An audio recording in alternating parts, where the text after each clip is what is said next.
هفته 7 روزه، درسته؟ سوال اول. حالا من میشمارم: جمعه، شنبه، یک شنبه، دوشنبه، سه شنبه، چهارشنبه، پنجشنبه، جمعه.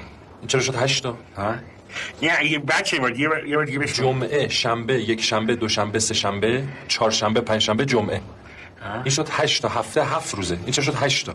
خب برای اینکه ببین یه روزش جمعه است دیگه. جمعه چون تعطیله یکی کم میشه 7 روزه هفته. اینه دیگه. بگو بعدی رو بگو حوصله نداره. خواهر تو میشه زن کوروش. خب مفهومه تا این میدونی اینو؟ بله. خواهر تو میشه زن کوروش. کوروش میشه کیه تو؟ میشه خواهر شوهرم دیگه. کیه؟